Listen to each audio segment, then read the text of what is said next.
Un príncipe para una solterona. Saga Solteronas 4 por Olympia Russell. Capítulo 16. Volvió a casa antes de lo que había pensado para diseñar un plan para desenmascarar a Rostov. Tenía que hacerlo esa misma noche, ya que él había dicho que era la última vez que se iba a reunir con sus compinches. Después de darle unas cuantas vueltas, Alma decidió qué iba a hacer. Sabía dónde se alojaba Rostov, un palacio espectacular en la mejor zona de Londres.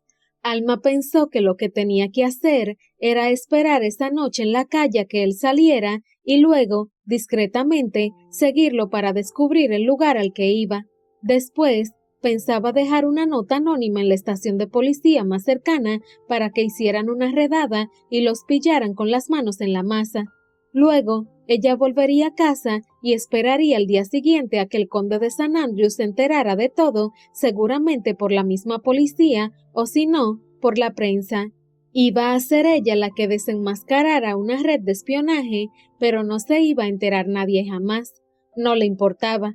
De hecho, lo prefería así, ya que así podría seguir viviendo su vida discreta y aparentemente apática.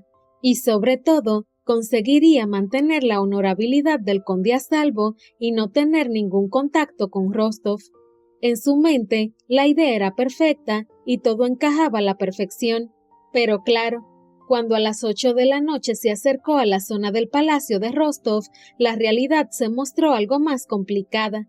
Había decidido ir vestida de tal manera de que Rostov no la reconociera si se cruzaba fugazmente con ella, aunque era algo que intentaría evitar.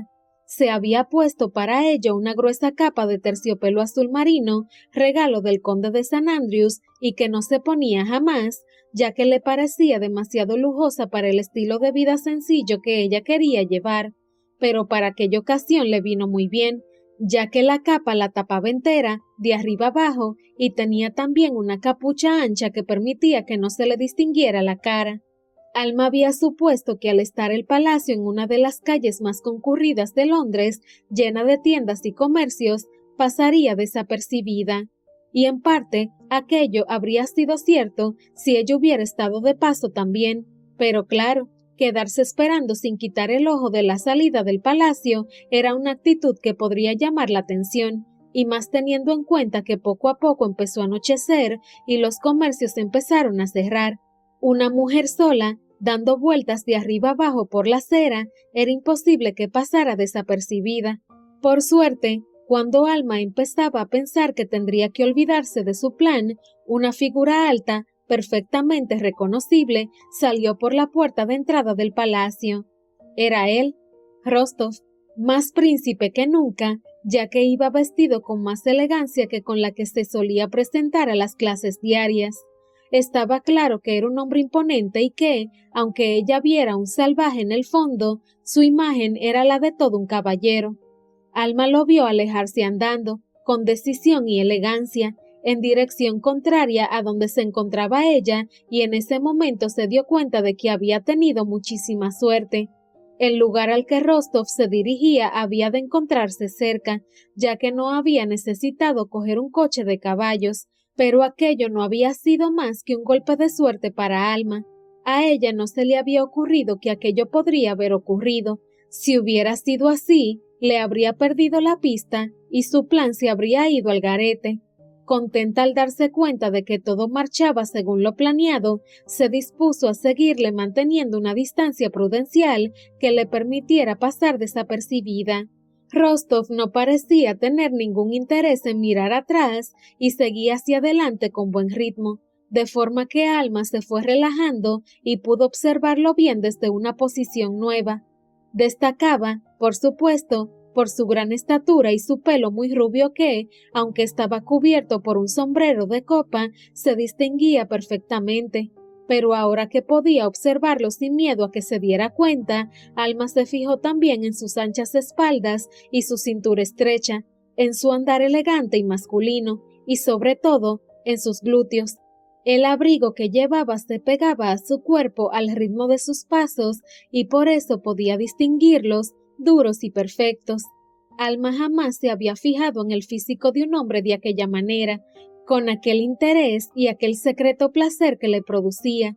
Era el mismo tipo de emoción que sentía cuando observaba una obra de arte preciosa, pero más intensa aún. Rostov era insufrible, pero también era bello y atractivo, y a ella le afectaba.